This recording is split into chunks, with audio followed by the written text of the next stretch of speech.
Je le fais tomber, j'évite l'arme en permanence. Une fois qu'il est sur le ventre, j'attrape l'arme. Donc ça, c'était avec la main gauche. Je dois me préparer avec les deux mains. Si c'est avec la main droite, je le repousse, je l'attrape. Ne te débat pas, sinon je vais te casser un doigt. Nous sommes à Sacramento, dans une école très particulière. Ici, on forme en quelques heures des chasseurs de primes. Ce que je porte aujourd'hui, c'est exactement ce que je porte sur le terrain. L'instructeur est un Indien Apache. Son nom de guerre, Rex Venator. Sa spécialité, la chasse à l'homme. Les élèves suivent la formation de 12 heures pendant le week-end. Ils ont commencé vendredi et ils auront leur certificat dimanche après-midi. En tout, la session dure 18 heures. Pour une poignée de dollars, n'importe qui peut s'offrir cette formation. Dès demain, ces apprentis chasseurs seront lâchés dans la ville, sur la piste des fugitifs. Laurian est déjà un jeune chasseur de primes qui travaille dans le sud de la Californie. Je l'ai formé sur le terrain. Kera est une élève qui a déjà suivi ce cours. Elle a participé à 2 arrestations avec moi. Elle vient parfaire sa formation. Ce qu'il faut dire, c'est qu'une de nos spécificités par rapport aux autres écoles, c'est qu'on enseigne aussi sur le terrain. Je vise sa poitrine. Ici, les futurs traqueurs apprennent à maîtriser un fugitif. Les instructeurs sont tous chasseurs de primes. Des professionnels qui connaissent tous les secrets du métier, tous les trucs pour coincer les délinquants en cavale. Je suis l'agent numéro 2, Rob a le taser sur lui. L'agent numéro 3 arrive de ce côté, lui attrape les jambes comme ça et les plie. Est-ce que je mets mon genou contre sa nuque? Non. Il y a 4 agents qui ont mis leurs genoux contre la nuque d'un type et qui lui ont fracturé le cou, sans s'en rendre compte. Ils ne lui ont apporté aucune assistance médicale pendant 12 heures. Ils ont été condamnés à 4 ans de prison. OK, à partir de là, vous lui prenez la main, vous la mettez comme ça, la serrure vers le haut, transition, donne-moi ton autre main. Il ne le fait pas, il refuse de se soumettre. Je lui mets la pression, donne-moi ton autre main, et voilà, on est en sécurité, OK? C'est plus facile pour une fille de trouver du travail, parce que c'est bien mieux d'avoir une femme dans l'équipe pour interpeller une autre femme. Il y a les fouilles au corps et tout cela, mais les hommes ont souvent plus de responsabilités. Moi, je trouve ça excitant et je ne pense pas que ce soit plus dangereux pour nous. Moi, j'ai surtout envie d'essayer quelque chose de nouveau. Et si je peux récupérer quelques dollars en cours de route, tant mieux. Rob Dick est aussi chasseur de primes.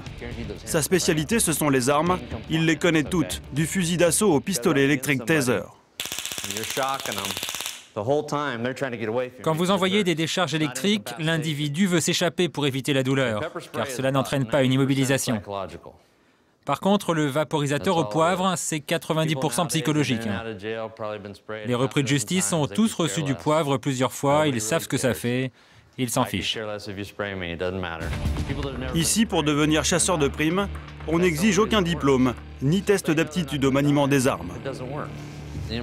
Le mauvais maniement de ces armes peut entraîner votre propre arrestation. Donc si vous n'apprenez pas à vous en servir et que vous les utilisez n'importe comment, vous risquez d'aller en prison. Les États-Unis comptent le plus grand nombre de fugitifs. Ils sont 2 millions de prisonniers et autant de criminels en liberté. Ces fugitifs sont traqués par toutes les polices, mais aussi par les chasseurs de primes. Comme dans les westerns, les Wanted rapportent tous les ans des milliards de dollars à ceux qui les attrapent et les livrent à la justice. Dans l'Amérique d'aujourd'hui, la loi est devenue un marché. Chaque année aux États-Unis, 35 000 délinquants libérés sous caution ne se présentent pas au tribunal. La plupart d'entre eux sont capturés par 7 000 chasseurs de primes qui travaillent pour des prêteurs sur gage. Tony Brown est l'un de ces prêteurs de caution. Installé à Sacramento, il dirige la Tony Brown Bail Bonds, une petite société de crédit dont la spécialité est de faire libérer les voyous de prison avant leur procès. Et ça, c'est le contrat de mise en liberté sous caution qui permet de faire sortir les gens de prison. Ici, la liberté a un prix, très précis. Plus le délit ou le crime commis est grave, plus la caution pour échapper à la prison avant son procès est élevée. Par exemple, cruauté envers un animal, c'est 50 000 $. Usage d'une arme à feu, 25 000. Tentative de meurtre, 500 000 $. Et ça, c'est le deuxième contrat. Il stipule que la personne qui signe ce document devient responsable du prévenu que je vais faire sortir de prison.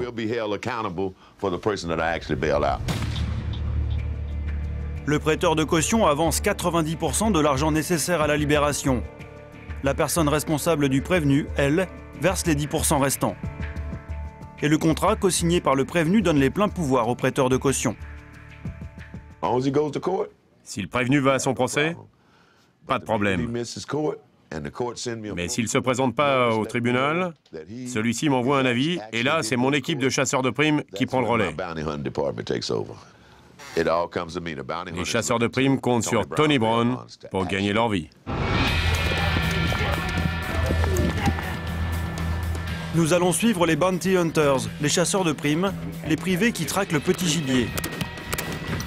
Très populaires, mais aussi très controversés.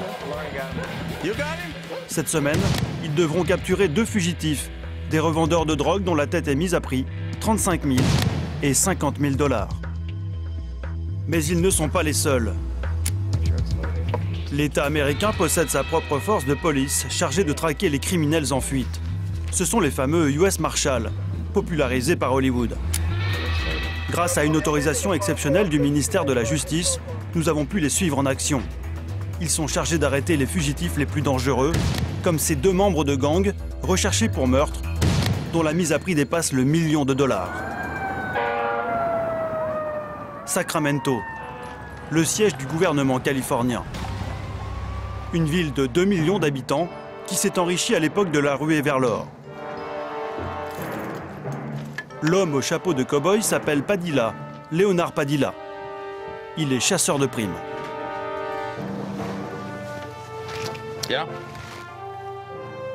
Ce flingue, c'est celui que je porte en ce moment. Le plus fameux de tous les chasseurs de primes du monde, comme il s'est lui-même surnommé. C'est un Beretta, un 9 mm. C'est l'arme des militaires américains. Sans elle, je me sens tout nu, et j'aime pas ça.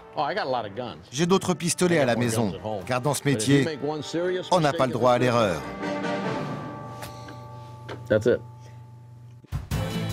D'origine mexicaine, Padilla a vu le jour il y a 68 ans dans une famille nombreuse. Son père alcoolique faisait régner la terreur à la maison. Élevé à la campagne, le jeune Léonard a toujours eu la passion de la chasse et des armes à feu. Après des études de droit et son service militaire, il devient chasseur de primes. Et depuis, son gibier préféré, c'est l'homme. Comme il est le meilleur, très vite, il devient célèbre. Lui, c'est George Bush. C'est mon ami. Célèbre, ami des présidents, Padilla est aussi le patron de l'école de chasseurs de primes. Vous pensez à la retraite? Je serai à la retraite quand je serai mort. Nous retrouvons les 2 instructeurs, Rob Dick et Rex Venator. Ils vont partir avec leurs élèves pour une chasse à l'homme grandeur nature. Notre premier client aujourd'hui s'appelle Sean. Si on l'attrape, il ne sortira pas de prison de sitôt. La tête de ce fugitif est mise à prix 35 000 $. C'est un petit dealer, libéré sous caution par Tony Brown, le prêteur sur gage. L'homme est encore loin de se douter qu'il vit ses dernières heures de liberté. Quand nous nous préparons à aller interpeller un fugitif, la veille ou le matin, nous prenons nos renseignements. Nous nous assurons que l'individu est toujours en cavale et qu'il n'est pas déjà en prison. Il faut que l'avis de recherche soit toujours valide. Après quelques heures de théorie, Kera et Lauriane, les apprentis chasseurs de primes, vont maintenant passer à la pratique. Avec, pour les encadrer, le cow-boy Padilla et ses 2 adjoints. J'ai vraiment de la chance de pouvoir observer les gens qui sont dans cette pièce. Ils sont très expérimentés. Ils ont pas mal de savoir-faire et connaissent toutes les astuces de ce métier. Je ne suis pas aussi bon pédagogue que Rob et Rex. Ils sont beaucoup plus jeunes et bien plus patients que moi. Je fais simplement mon travail. Ils sont meilleurs pédagogues, bien mieux que moi. Le boulot que je fais, c'est d'emmener des jeunes chasseurs de primes jusqu'à la porte d'entrée. Et une fois qu'ils sont suffisamment entraînés, je leur donne mon feu vert pour se lancer dans le métier.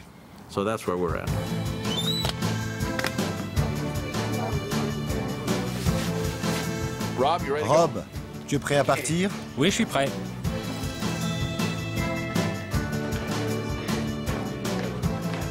Padilla et sa bande sont des chasseurs patentés. Ils sont autorisés à porter une arme.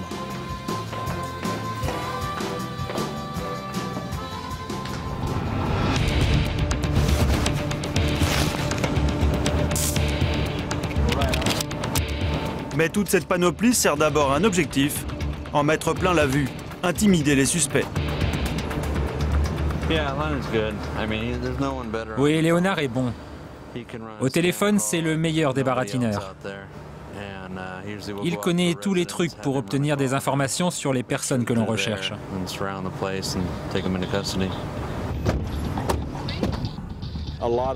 La drogue est au cœur de la plupart de ces affaires. C'est la nature de ces individus.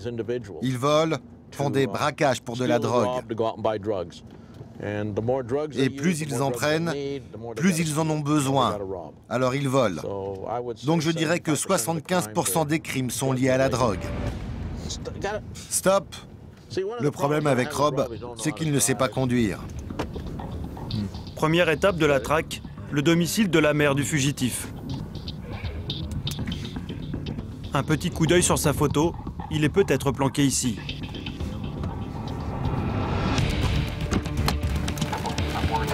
Les chasseurs de primes sont en nombre et armés. Sans hésiter, ils se déploient autour de la maison. Dans sa panoplie, Lauriane, le petit nouveau, a même une arme contre les chiens. Sans y avoir été invité, Rob pénètre par le côté gauche de la maison, tandis que Padilla et Rex se chargent de la porte d'entrée. La mère du dealer recherché est bien là. Pour la faire parler, Padilla va d'abord se faire passer pour un ami de son fils. Il n'habite pas ici. Je ne sais pas où il est. Il a fui la police. Oh vraiment? Pourtant il m'a dit qu'il habitait ici. Non, il n'habite pas là. Vous avez un numéro de téléphone où je peux le joindre? Qui? Sean? Je ne connais même pas son numéro de téléphone. Un numéro de portable? Je ne sais pas où il est. J'en ai aucune idée. Moi, je suis sa mère. Et cela me cause des problèmes parce que je ne sais pas ce qu'il trafique. Je ne sais pas où il va, où il est. Bon, vous savez qu'il est recherché, et si vous faites quoi que ce soit pour l'aider, c'est un délit. On met les gens en prison pour ça. Ok, donc si vous lui avez parlé récemment, ou si vous savez où on peut le trouver, il faut nous le dire maintenant. Barbara, je ne vous ai pas demandé où il était. De toute façon, vous ne me le diriez pas. Non, je n'en sais rien, franchement. Vous ne me le diriez pas, n'est-ce pas? Si je le savais, je vous le dirais, parce que je ne veux pas qu'il revienne ici. Je ne veux plus rien avoir à faire avec lui. Bon, c'est quand la dernière fois que vous l'avez vu? Je ne sais même pas. L'année dernière? Sa petite copine est venue une fois. Oh, sa copine? Comment elle s'appelle?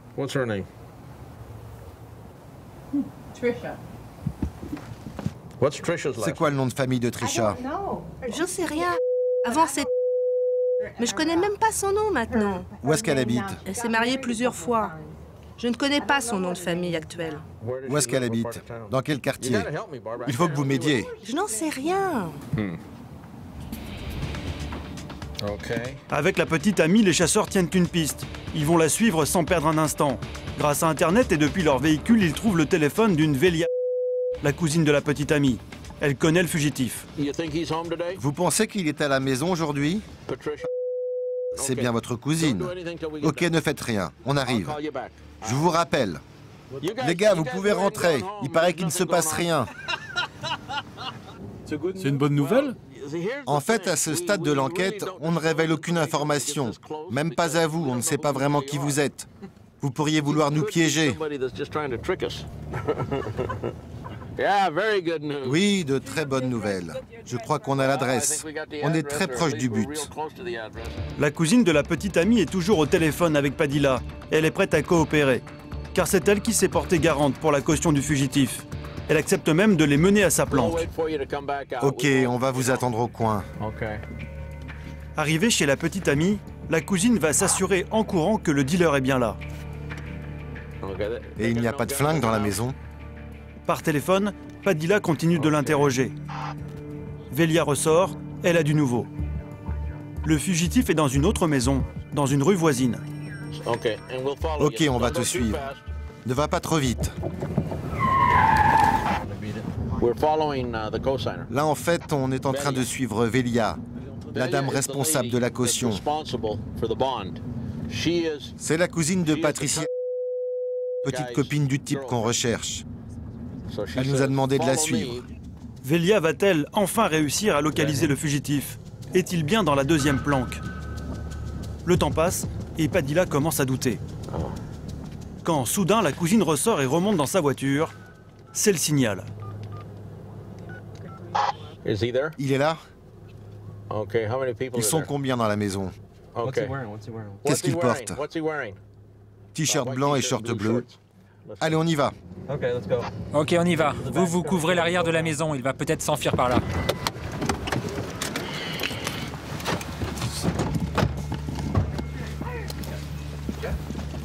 Le piège s'est refermé sur le dealer en cavale. Padilla et ses hommes encerclent la maison, les armes à la main.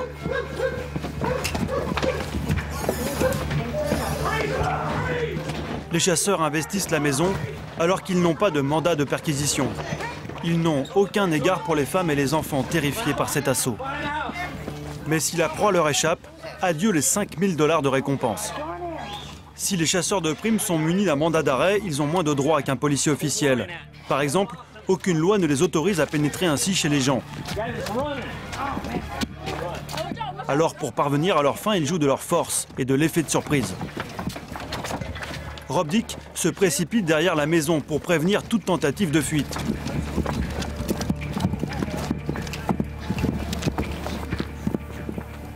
Quand tout à coup, appel à la radio.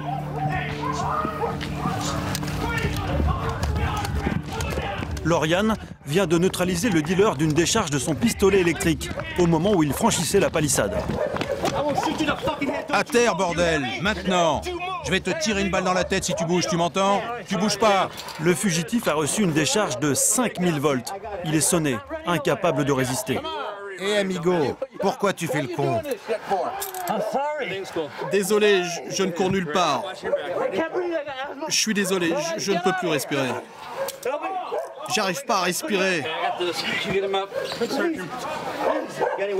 Tu as une arme? Non, je n'arrive pas à respirer, monsieur. Je suis désolé. Tu as une arme sur toi? Non, je n'ai pas d'arme. Rien.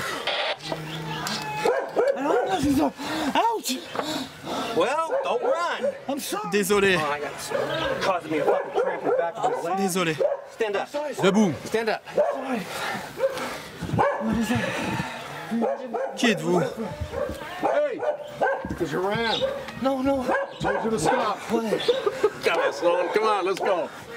Mais qui êtes-vous?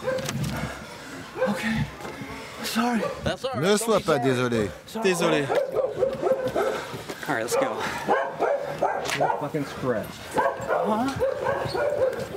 Qu'est-ce qu'il a attrapé? C'est toi qui l'as attrapé? La récompense est pour toi.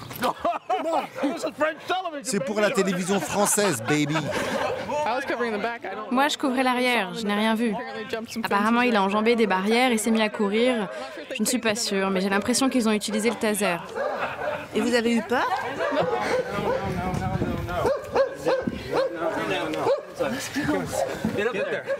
Je peux prendre mes chaussures? Non, non, non, mets-toi au fond. Assieds-toi. Je suis désolé, messieurs.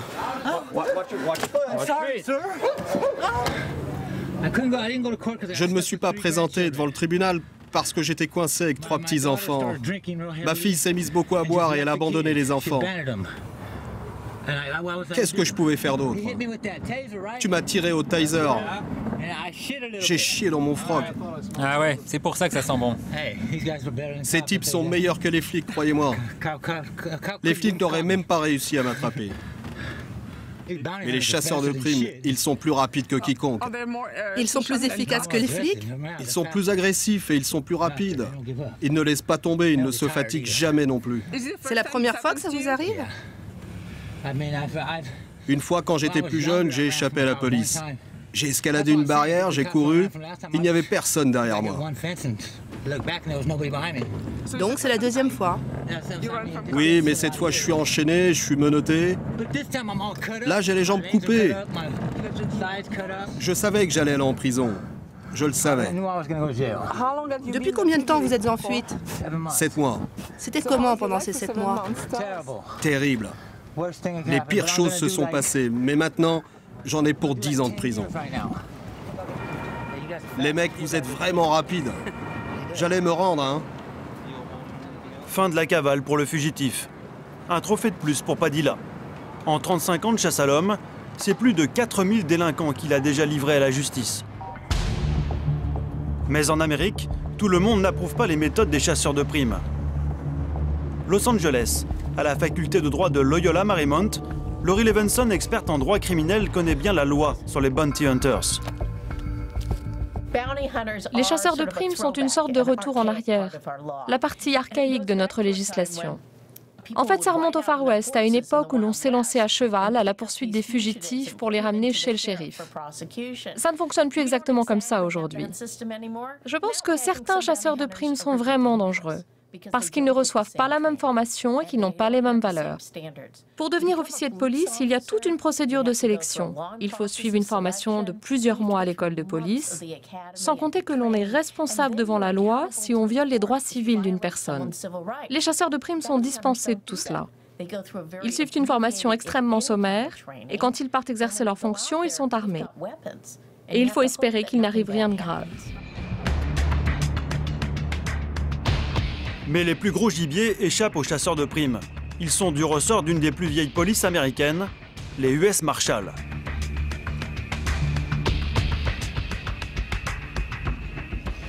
Voici Tony Burke, la terreur des grands voyous des environs de Los Angeles. Tony commande la force spéciale chargée d'interpeller les fugitifs les plus dangereux. Et il a l'amour du métier. Rien n'est meilleur qu'une bonne chasse à l'homme.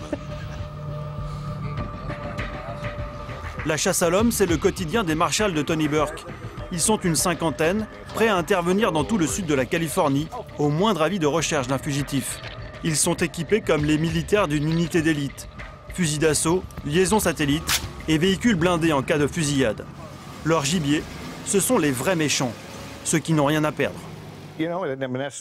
Cette unité a été créée pour s'occuper en priorité des grands criminels, des violeurs, des braqueurs, des meurtriers, des kidnappeurs et des pédophiles.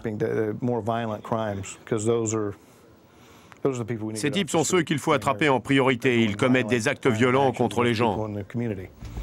Ces policiers d'élite n'ont rien de commun avec les chasseurs de primes. Pour devenir US Marshal, il faut un diplôme de droit ou avoir servi dans les forces armées. C'est le cas de Tony, vétéran du corps des Marines. Nous avons avec toi John et 4 mecs supplémentaires. Et lui, c'est un des fugitifs les plus recherchés. Cet ennemi public le voici. En cavale depuis 19 mois, il a tué de sang-froid un rival. Sa tête est mise à prix 2 millions de dollars. Les hommes de Tony viennent de le localiser dans un quartier résidentiel au nord de Los Angeles. Andrés Jiménez est marshal depuis 10 ans. Il fait partie du commando qui va se charger d'interpeller le fugitif. D'origine vénézuélienne, Andrés a 38 ans, 2 enfants et une femme hôtesse de l'air. Dans son unité, chaque marshal gère une trentaine de dossiers. Nous recherchons des gens très dangereux. La majorité a déjà tué et beaucoup d'entre eux sont armés. Ce sont des bandits qui n'ont peur de rien. C'est risqué pour nous, on ne connaît pas leur réaction pendant l'arrestation. Ils se battent très souvent. Ils sont donc armés et peuvent te tirer dessus. Sur le terrain, il faut vraiment faire très attention.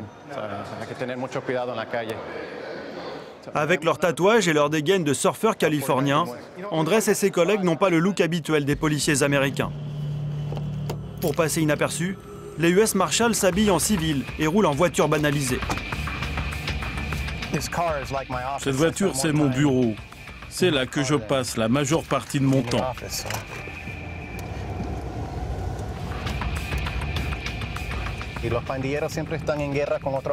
Et les bandits sont en guerre entre eux.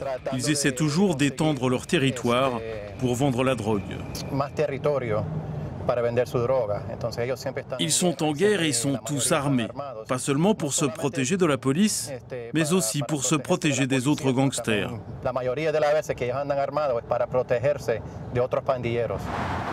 Et dans quelques heures, Andrés va devoir une nouvelle fois affronter ces bandits armés.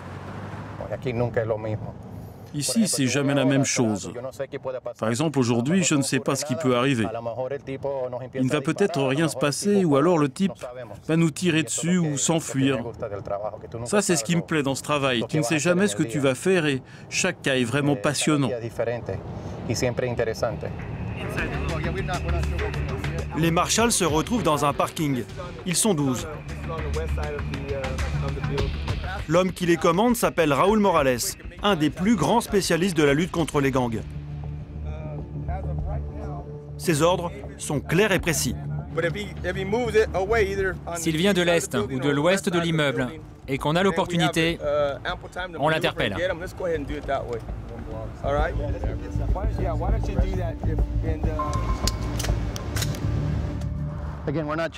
On ne traque pas des citoyens ordinaires, on traque des meurtriers. Il faut garder ça à l'esprit. Cette personne qui a tué quelqu'un encourt la peine de mort ou la prison à perpétuité. Pour lui, tuer une personne de plus, un citoyen ou un flic, ça revient au même. Il n'hésitera pas à tirer s'il en a l'occasion, donc il faut faire très attention.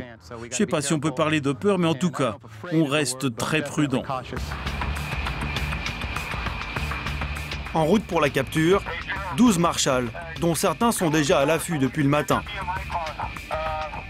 Vous l'avez compris, les US Marshals réalisent des interpellations beaucoup plus risquées que les chasseurs de primes. Le meurtrier recherché a trouvé refuge dans cet immeuble des beaux quartiers. Une planque qu'il partage avec un mafieux russe. Beaucoup d'entre eux ont peur, ils sont en cavale et ont besoin d'argent, de nourriture. Ils veulent communiquer avec leur famille, mais ils ne savent pas en qui ils peuvent avoir confiance. Ils cherchent à se faire des amis, mais ils ne savent pas lesquels finiront par les trahir. C'est une vie très stressante. Les fugitifs que j'ai arrêtés m'ont dit qu'ils avaient eu la vie très dure en cavale.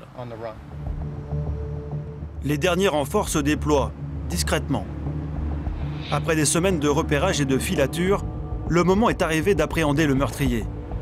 Les marshals sont sûrs de leur coup, mais la tension monte dans les véhicules. On va attendre qu'il sorte. Et si on voit qu'il s'apprête à traverser la rue, on intervient et on le plaque au sol. Je te préviendrai.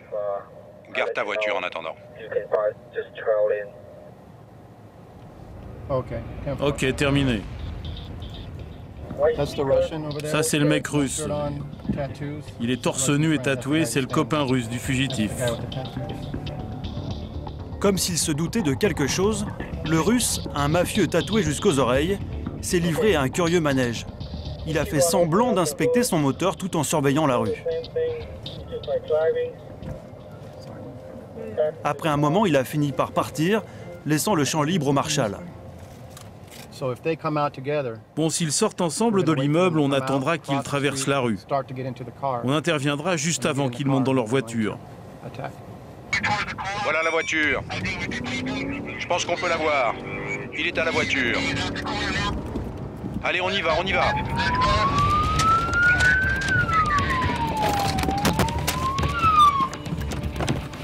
Le fugitif n'a pas le temps de comprendre. Au moment où il sort de l'immeuble, il est jeté à terre par les marshals. L'homme tente bien de se débattre, mais il ne fait pas le poids.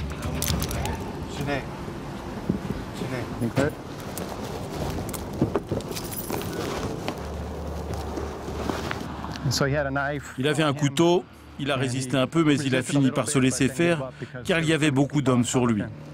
Il ne pouvait pas lutter. Ça s'est bien passé, personne n'a été blessé chez nous. Il avait un couteau, pas de pistolet. Ça aurait pu être plus dangereux. Ce gangster était recherché pour avoir abattu un homme de plusieurs coups de feu. Il y avait une prime de 2 millions de dollars pour son arrestation. Il est fiché comme faisant partie d'un gang basé ici à Los Angeles qui s'appelle le Watching Gang. C'est un gang asiatique. Il risque la peine de mort ou l'emprisonnement à perpétuité. Les 2 millions de dollars de primes n'iront pas dans la poche des US Marshals, mais serviront à récompenser les informateurs qui ont permis l'arrestation.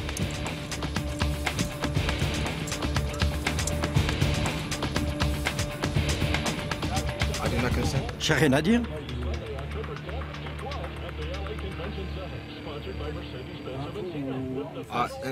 Tant qu'on m'aura pas dit pourquoi j'étais arrêté, je ne parlerai pas. Encore une fois, tout dépend de la façon dont ils réagissent, s'ils sortent une arme à feu ou s'ils nous menacent. Ces gens-là ont le pouvoir de vie ou de mort parce que nous, on n'est pas des super-héros, on peut se faire tuer. Si on me tire une balle dans la tête, je meurs forcément. Ils peuvent nous tuer, donc on prend notre travail au sérieux et on réagit selon leur comportement. On ne tire jamais gratuitement.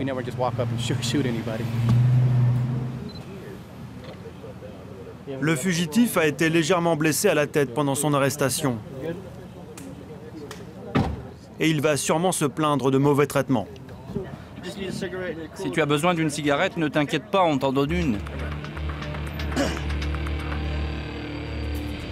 La loi l'autorise à être examiné par un médecin. Arrive un camion de pompiers qui va l'emmener à l'hôpital, sous bonne escorte. Après quoi, il risque d'être condamné à mort. C'est la peine prévue pour un homicide dans l'État de Californie.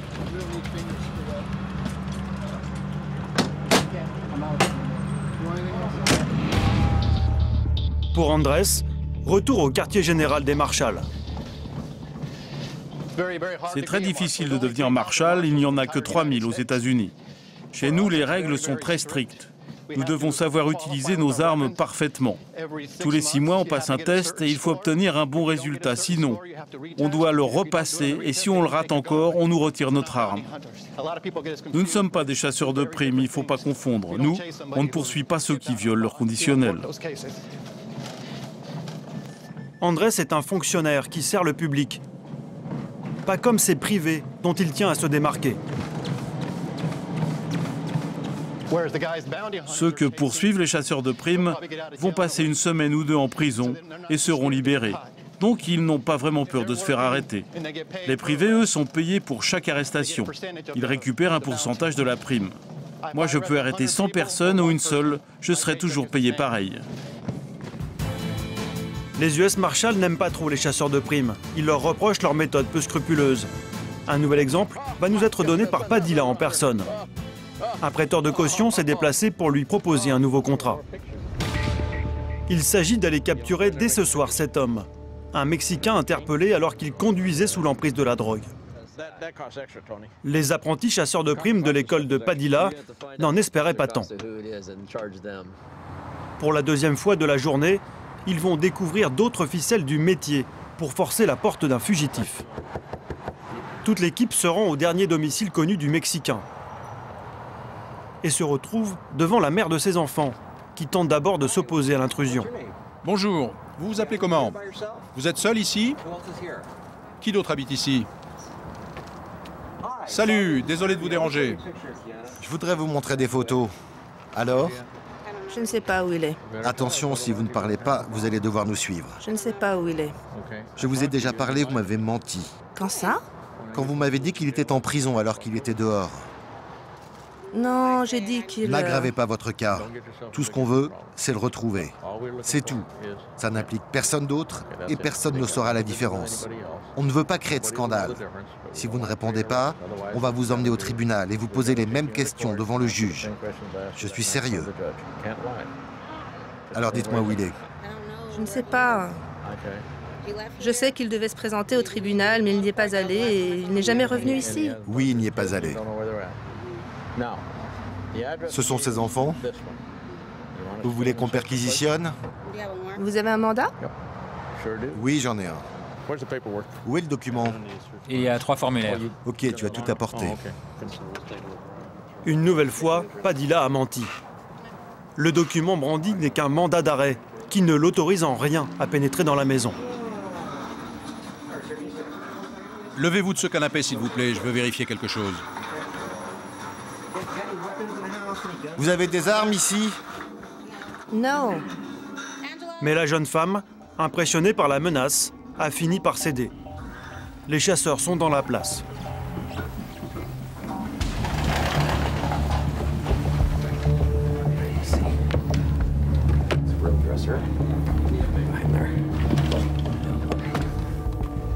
Le Mexicain n'est pas là.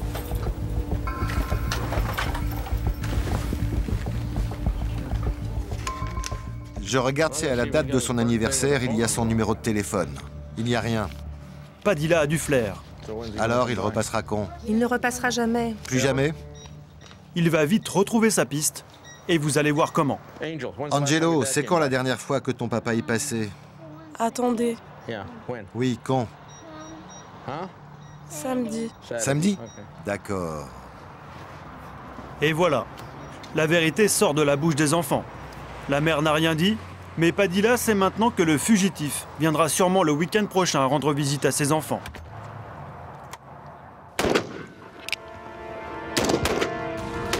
À 80 km au sud de Sacramento, un stand de tir en plein désert.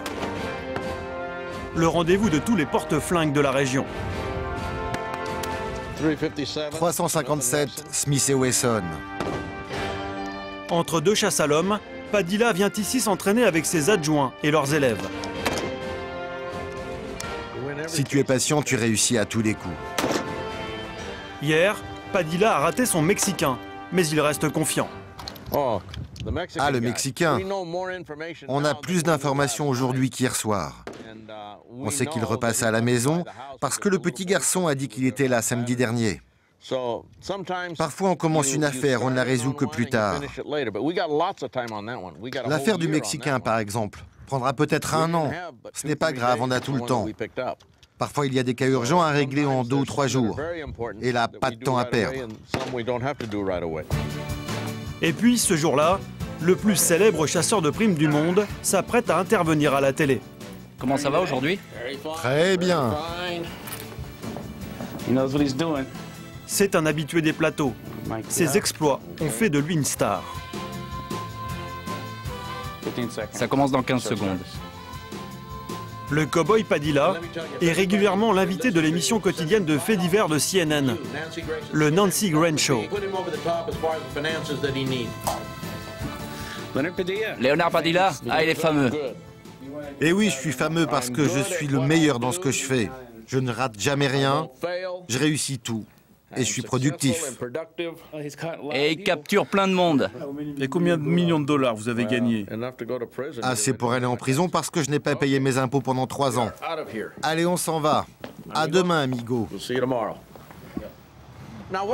Alors, qu'est-ce que c'est que ça? Vous êtes trop timide. Comment vous vous appelez? Brenda. Brenda comment? Burns. Et le bébé? Savannah. Je regarde le Nancy Grain Show tous les soirs. Avant de repartir en chasse, le boss se plie volontiers à une séance d'autographe. La célébrité, il aime ça, Padilla. Padilla a même son émission de télé. Dans un décor de mauvais western, le chasseur de primes y fait sa propre pub. Si vous croisez mon chemin, vous irez en prison.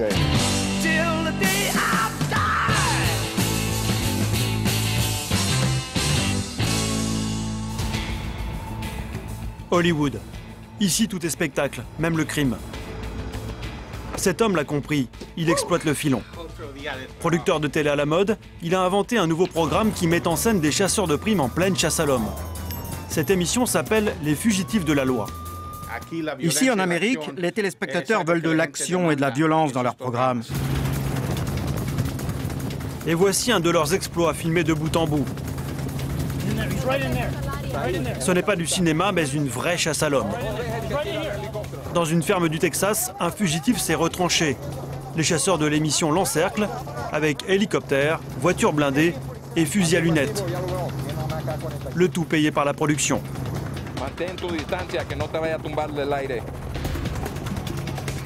Pour déloger le fugitif, les chasseurs précipitent leur 4x4 contre une baraque en planche.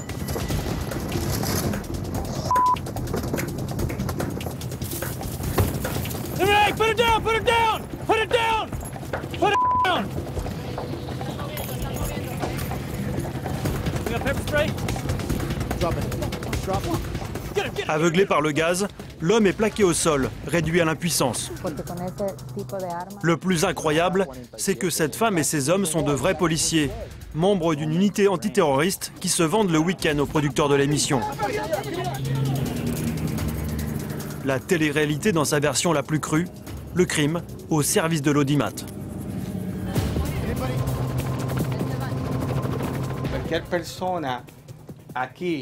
Ici, en Californie, tout le monde adore Hollywood et la célébrité.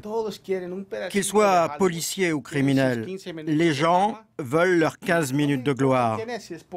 Peu importe que ce soit la police, les criminels, ce qui compte, c'est la célébrité. Tout le monde veut ces 15 minutes de gloire.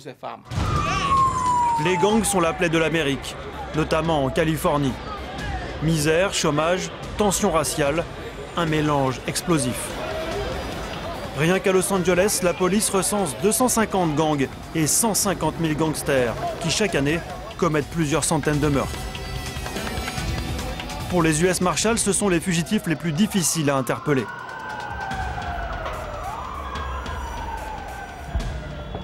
À 200 km à l'ouest de Los Angeles, Santa Barbara. Une ville bourgeoise de 400 000 habitants qui, depuis plusieurs mois, vit dans la terreur de la guerre des gangs. 11 h du soir, dans la suite d'un motel, nous retrouvons Tony Burke, le patron de la force d'intervention des Marshalls. Ici, il y a 2 gros gangs qui posent beaucoup de problèmes. De meurtres, de drogue et de courses-poursuites en voiture. En fait, c'est ça le comté de Santa Barbara. Le gang que les Marshalls s'apprêtent à frapper s'appelle l'East Side Gang. Récemment, ses membres ont commis 2 assassinats et 6 tentatives d'assassinat contre des concurrents du marché de la drogue. 4 h du matin, 450 policiers se pressent dans un gymnase. Tony et ses US Marshals sont venus renforcer le FBI, la police de Santa Barbara, les hommes du shérif et les agents des douanes. Autant d'uniformes différents pour une 50aine d'objectifs.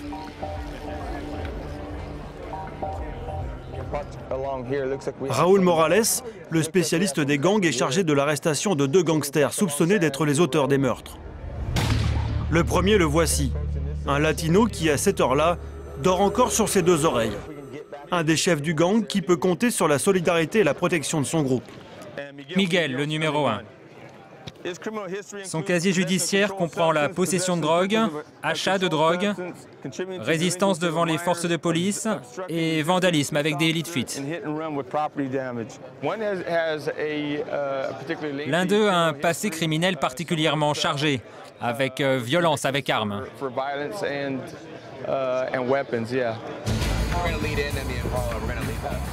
L'ATF, l'agence fédérale chargée de lutter contre les trafics d'armes, d'alcool, de tabac et d'explosifs, enquête depuis plus d'1 an. Une SWAT, une équipe d'assaut comparable au GIGN français, va épauler les hommes de Morales.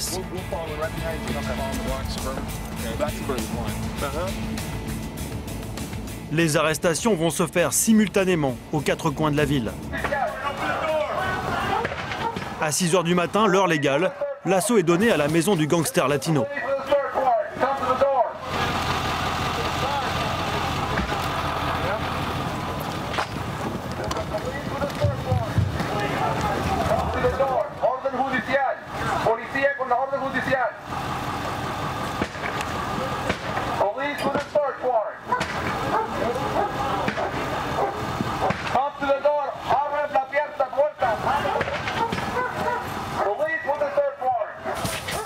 L'effet de surprise fonctionne à plein. Le suspect est cueilli au saut du lit, sans opposer de résistance. Il doit maintenant répondre aux questions des enquêteurs sur les 2 assassinats et sur son appartenance à l'East Side Gang. Pour Raúl Morales, mission accomplie. Oui, la cible est là. On va l'interroger maintenant et fouiller. Quand on est entré, il était dans la pièce du fond. Il a couru jusqu'au garage et c'est là qu'on l'a intercepté. Donc maintenant, on va aller l'interroger, lui poser des questions relatives à ses liens avec son gang et on va aussi entamer une fouille des lieux. Les marshals ont passé la maison du fugitif au peigne fin. Ils ont découvert des armes et des photos qui confirment son appartenance au gang qui terrorise Santa Barbara.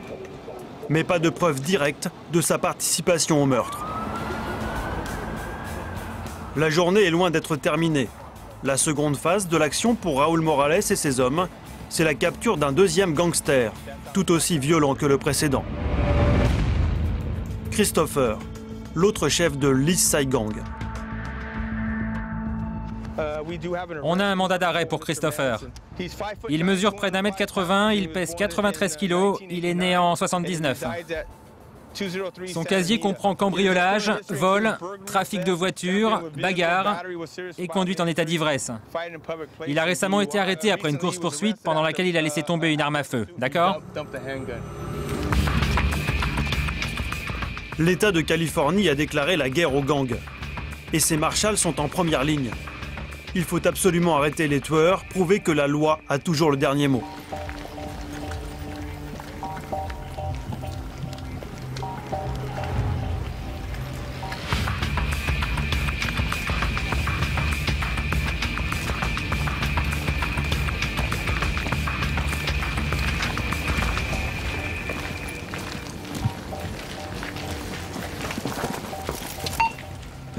Prévenez-nous quand vous êtes prêts, à l'arrière.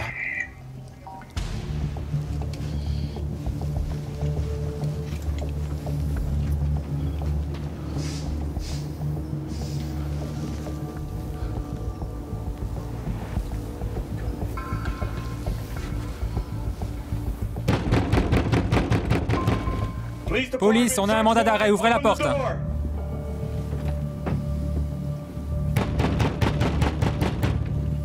Police, ouvrez la porte.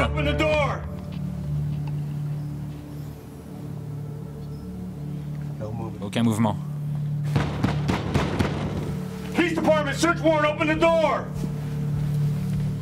Bélier. Vas-y.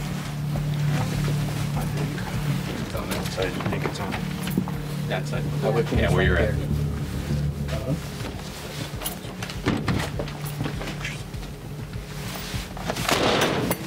Police department. Step to the left. Wait, 12 to the left. I got the long hallway. Okay, ready? Closet. 2 coming out. Clear. Okay, with you. Let's go. Okay, ready? Police department. Clear. Clear. Police department with warrant. Police with warrant. Closet to the right. Okay. Behind the door. I got behind the door. Clear. Bathroom to the right. That's the closet. Okay. Clear. Clear.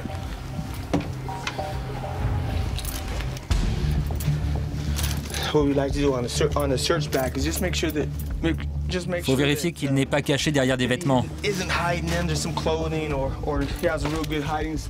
Mais je n'ai pas entendu de bruit, j'ai pas entendu de mouvement, donc je pense pas qu'il soit ici aujourd'hui.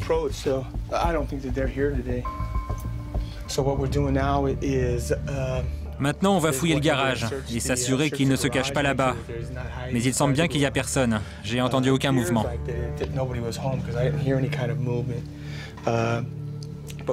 Mais on a un mandat d'arrêt et un mandat de perquisition, donc on a pu pénétrer dans la maison. Et on n'a pas besoin qu'il soit chez lui pour qu'on ait le droit de faire ça. Qu'est-ce qu'on prend? Comme la dernière fois, tout ce qui pourrait le rattacher à un gang, des photos, des lettres.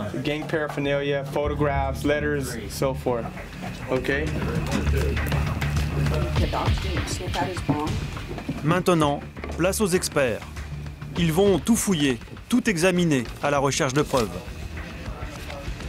Les rats se précipitent vers les ports. Moi, je dis merde aux lois. Ce cahier, ces poèmes chargés de haine contre les flics, confirment que le fugitif appartient bien au gang. Mais l'enquête n'en est qu'à ses débuts.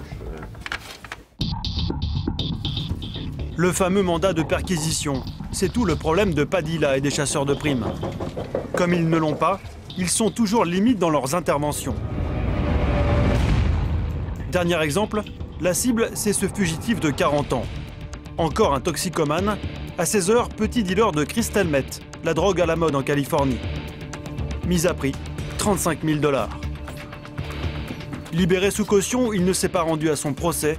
Les chasseurs de primes ont localisé sa planque, chez sa petite amie. Ils sont convaincus que leur homme se cache à l'intérieur, mais ils n'ont pas le droit d'entrer dans la maison. Alors finalement, ils se permettent de forcer une fenêtre.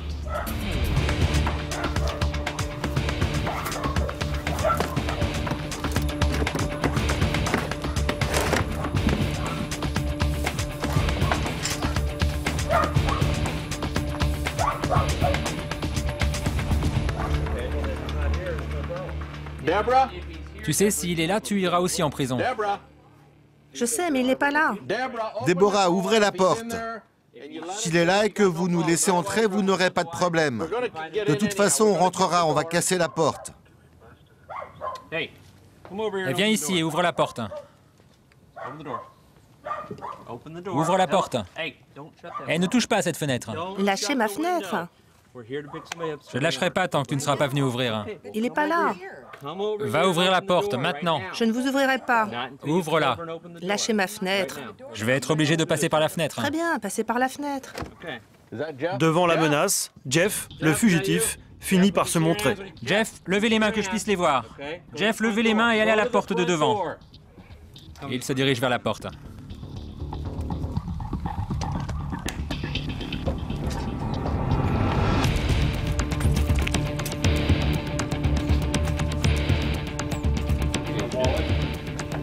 Une fois de plus, l'intimidation a payé.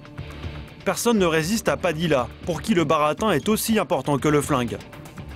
Cette nouvelle capture lui rapporte 3 500 $. C'est bien lui? Les chasseurs de primes se justifient en soulignant les risques qu'ils prennent. Les drogués, on ne sait jamais comment ils vont réagir.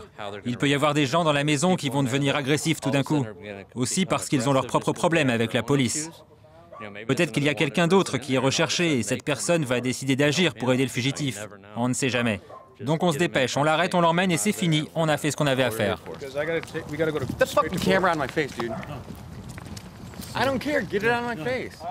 Quand vous avez goûté à la chasse à l'homme, vous ne pouvez plus chasser autre chose. Ce matin, un fugitif est mort, abattu par un chasseur de primes. Comme toutes les chasses, celle-ci a ses accidents. La bavure la plus récente remonte au mois de mai 2008. À Lakewood, sur la frontière canadienne, un fugitif de 34 ans est mort sous les balles de 2 chasseurs de primes. La victime, cubaine, un sans-papier, vendait de la drogue. Pas de quoi émouvoir l'opinion publique américaine. Parce qu'ils font le ménage chez les petits délinquants, les chasseurs de primes se jugent souvent au-dessus des lois. N'importe quel particulier peut entrer dans une maison sans mandat d'arrêt. La police a besoin soit d'une permission, soit d'un mandat. Les chasseurs de primes sont un peu plus brusques dans leur manière. Ils disent « laissez-moi entrer ». Si vous les laissez entrer, ils ont le droit d'être là. Ils ne peuvent pas entrer de force. Il y a beaucoup d'idées reçues sur les chasseurs de primes. Ils n'ont pas les pleins pouvoirs. Ils ne peuvent pas vous menacer avec une arme dans le feu de l'action pour vous forcer à les suivre, ni entrer chez vous par effraction, ni frapper les membres de votre famille, ni saisir votre voiture. Ils doivent respecter la loi. La question est de savoir si les procureurs sont disposés à engager des poursuites contre les chasseurs de primes. Et la plupart du temps, ils refusent de les attaquer car ce sont les chasseurs de primes qui doivent arrêter les méchants pour leur compte. Et le plus important, c'est que les méchants soient arrêtés. Donc, les procureurs ferment les yeux. C'est archaïque, très archaïque. Et cela ne coûte rien aux contribuables. Ce qui est génial dans ce système, c'est que les prêteurs sur gage et les compagnies d'assurance paient nos services. Et ça marche très bien. Méthode de cow-boy, mais business rentable. Sur le marché de la justice, en Amérique, les chasseurs de primes ont encore de beaux jours devant eux.